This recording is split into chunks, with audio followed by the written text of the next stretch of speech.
परिचय दें। मैं डॉक्टर विनोद हूँ, प्रभारी चिकित्सा अधिकारी बस्ती सदर में पोस्ट हूँ। ये मैं अपने यहाँ गांव में आया हुआ हूँ और बाबा साहब की जयंती, जैसा कि आप लोग जान ही रहे हैं, पूरा अप्रैल बाबा साहब की जयंती के ही नाम पे जाना जाता है। और ऐसी जयंती ये मूर्ति का अनावरण हो रहा है, इसमें भी हम लोगों ने भी भागीदारी की है। बाबा साहब की जयंती आज मन रही है, बिल्कुल। तो क्या संदेश देना चाहेंगे गांव के लोगों को? बाबा साहब की जयंती मनाने के लिए ज़्यादा जरूरी है बाबा साहब के विचारों की जयंती मनाई जाए तो सार्थक होगा। बाबा साहब ने कहा, मेरी जय जयकार करने के बजाय मेरे विचारों की जय जयकार जिस दिन होने लगेगी, यहाँ के समाज का उद्धार होना सुनिश्चित होगा। इसलिए यहाँ पे जरूरत है बाबा साहब के उन 3 नारों को, जैसा भी हमारे पूर्ववक्ताओं ने बताया, कि शिक्षित होना, संगठित होना और संघर्ष करना। साथ साथ में बाबा साहब के तीसरे के साथ साथ चौथे बात को भी मैं बताना चाहूँगा। बाबा साहब ने अंतिम समय में धम्म दीक्षा लेके नागपुर में 10 लाख बौद्ध लोगों के साथ धम्म दीक्षा लिया। हम लोगों को भी बाबा साहब के बताए हुए उस धम्म के रास्ते को अपनाना पड़ेगा। बाबा साहब के सपनों को क्या मतलब कैसे पूरा करना चाह रहे हैं? बाबा साहब का सपनों का भारत, बाबा साहब के संविधान के जो रूप में उन्होंने बाबा साहब ने हमको दिया है, वही बाबा साहब के सपनों का भारत था। बाबा साहब के सपनों का भारत होगा सम्राट अशोक का शासन जैसा होगा। बाबा साहब का सपनों का भारत होगा जहाँ बुद्ध कबीर का शासन होगा। बाबा साहब के सपनों का भारत होगा तमाम महापुरुषों के द्वारा बनाए हुए उस विचार को आगे ले जाने का सपनों का भारत होगा। बाबा साहब का सपनों का भारत होगा मानव कांसी राम साहब के बनाए हुए रास्ते को अपना के भारत का सपना पूरा होगा। सब जगह बाबा साहब की जयंती मनाई जा रही है कि बाबा साहब का संविधान किसी विद्यालय में नहीं लागू हुए हैं। बाबा साहब का संविधान, बाबा साहब का बनाया हुआ जो हमें बेहतर देश को चलाने का संविधान लागू हुआ, सच में अभी पूर्ण रूप से कहीं न कहीं ये देखने में आता है, जो चीज़ें हैं मूलभूत हमारे फंडामेंटल जो राइट्स हैं हमारे, वो अभी कहीं न कहीं जो रह जा रहे हैं उसको हमें पूरा करने की ज़रूरत है। हमें हर अधिकार ज़रूरत है प्राप्त करने की ज़रूरत है। महिलाओं को जो अधिकार मिले उनको मिलना चाहिए। अगर ये चीज़ें अगर नहीं मिल पाई है, इसको हम लोगों को लगाने की ज़रूरत है। जगह जगह बाबा साहब की प्रतिमाएं जो तोड़ी जा रही है, इस पर आप क्या कहना चाहते हैं? देखिए, प्रतिमा तोड़ना, लेकिन विचार को तोड़ पाना बड़ा मुश्किल है। उसको आप कैसे तोड़ पाएंगे? प्रतिमाएं तोड़ना, जो भी तोड़ रहे हैं शायद बाबा साहब को पढ़ नहीं पा रहे हैं। अगर वो पढ़ लेते तो पंडित राहुल संकीर्तन जैसे व्यक्ति होते जो बाबा साहब को नहीं बुद्ध को मानते हैं, और बुद्ध मानना मतलब बाबा साहब को मानना है, कबीर को मानना है, फुले को मानना है।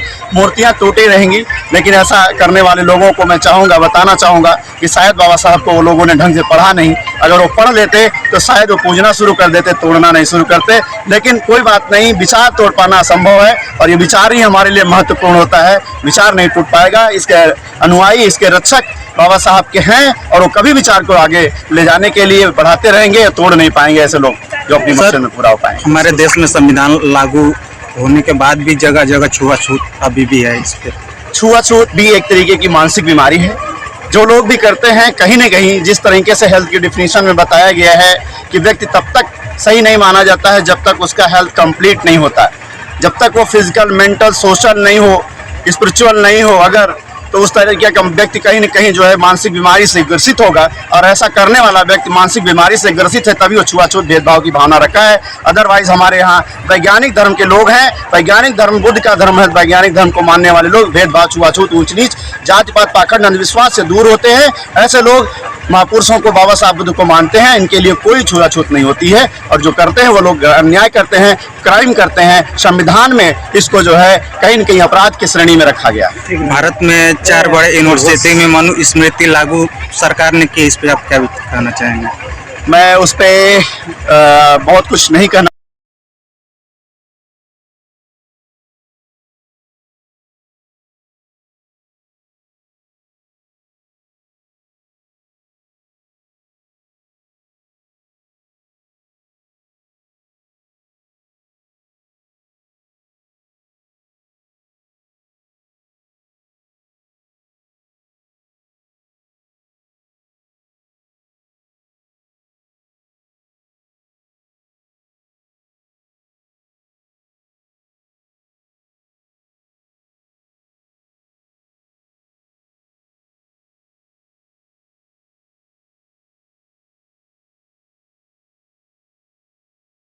आज बाबा साहब डॉक्टर भीमराव अंबेडकर जी की मूर्ति का अनावरण हुआ है और उनकी जयंती भी मनाई जा रही है। सिर्फ हमारे देश में जयंती मनाने से ही ये बताइए कि मतलब आज के ज़माने में मतलब कि क्या जिस बाबा साहब ने जातिवाद और छुआछूत का सामना किया, क्या इस समय ऐसा है क्या? देखिए, है, लेकिन ये जातियां कोई है नहीं। जिसने जातियां बनाया वो बेईमान है और जो जातियों को जो है लेकर ढो रहा है वो गुलाम है। हमारे महान क्रांतिकारी संत रैदास जी ने पूरे जगत को, जगत मैंने संसार को चमार बताया है।